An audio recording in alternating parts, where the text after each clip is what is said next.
last night in Canada. 3 Liberal Party candidates won special elections to the Canadian Parliament, thereby solidifying the Liberal Party's full control of the Canadian government under Prime Minister Mark Carney.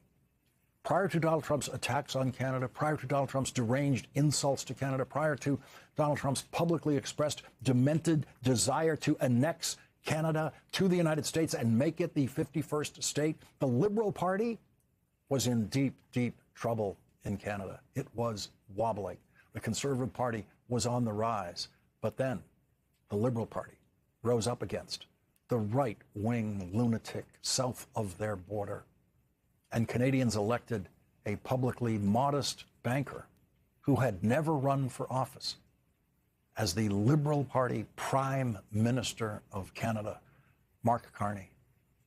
And when Prime Minister Carney visited Donald Trump in the Oval Office, Donald Trump discovered that here was a foreign leader who had no intention of trying to flatter Donald Trump into some kind of working relationship. The Prime Minister's response to Donald Trump's trade war against Canada was to fight right back. And Canada is winning that trade war. The Prime Minister rallied the Liberal Party before the special election vote in a speech filled with thunderous applause and cheering for that mild-mannered man who never expected to be rallying Canada in opposition to the President of the United States of America.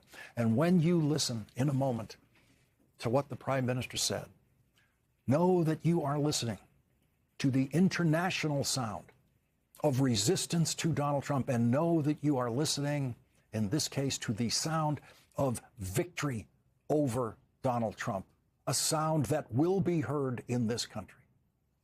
And listen to what that victory feels like in that audience of Canadians who never expected to be rising up against an American presidency. And listen to how the best neighbors a country could ever have, the most stable and loyal and friendly neighbors a country could ever have, Canadians. Listen to these Canadians at the very mention of Donald Trump's state of Florida, which they used to love to visit. This is not the time for politics as usual, for petty differences, for political point scoring. United, we will build Canada strong, a Canada for all, a Canada strong that no one can ever take away.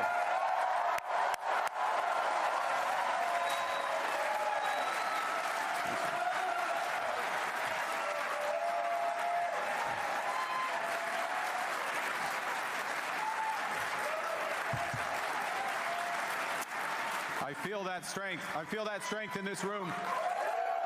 I feel that strength. I feel that strength. As Diana mentioned, we feel that strength across this great country.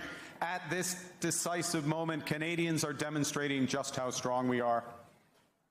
You know, it started quietly. People choosing a wine from the Okanagan over one from California.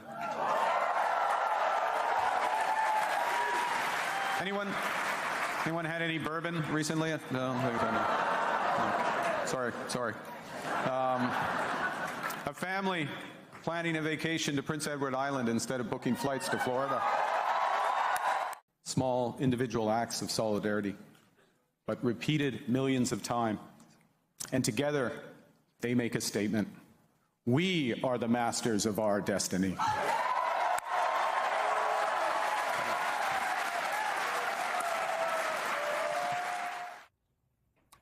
Small individual acts of solidarity, repeated millions of times. That is what it will take. That's what it will take to beat Trumpism in the next congressional election and in the next presidential election. That's what can happen here. Small individual acts of solidarity, repeated millions of times. That wasn't Hungary we were watching just then. That is Canada. If Canadians can do it, this country can and should do it. The international sound of resistance to Donald Trump was heard in the British House of Commons. And the language used to describe Donald Trump was on a par with the language Winston Churchill used to describe Adolf Hitler during World War II. Hitler is a monster of wickedness. A monster of wickedness. Words to describe the worst, most murderous dictator in European history and world history. And yesterday, in the British Parliament, the words, "He is a dangerous and corrupt gangster," were used to describe the President of the United States, an office once occupied by the president who beat Adolf Hitler in World War II. The leader of the free world is a phrase invented during the television age and applied by the American news media to the President of the United States, while most of the rest of the world didn't quite see it that way. The phrase was always a fiction, falsely suggesting that the world could be led by anyone, or even half the world, the so-called free world, could be led.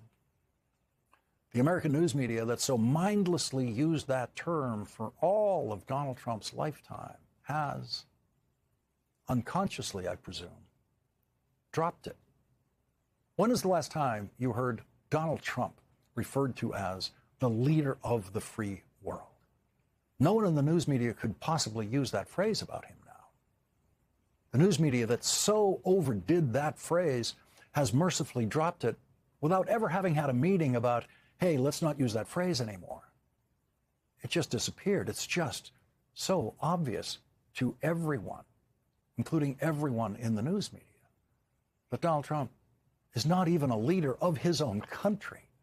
And so the phrase has disappeared, leader of the free world. It has just disappeared from recent usage, but it was revived yesterday on the floor of the House of Commons, only to rip it away from Donald Trump. Edward Davey is the leader of the Liberal Democrats in Parliament, and he rose yesterday to say this. A whole civilization will die tonight. Words I never thought I would hear from an American president. And though Donald Trump thankfully didn't follow through this time, these words are a stark reminder of how reckless, immoral, and completely outside the bounds of international law this president is. Regrettably, he is no friend of the United Kingdom. He's no leader of the free world. He is a dangerous and corrupt gangster, and that is how we must treat him. A dangerous and corrupt gangster. That will no doubt be the title of at least one biography of Donald Trump, probably by a British historian. That is the kind of description of Donald Trump that will live in history because of where it was given, because of when it was given, and because of the otherwise positive history, centuries of positive history between presidents of the United States and the British Parliament. Presidents of the United States, like Franklin Delano Roosevelt during World War II, were treated as heroes by the British Parliament. Heroes.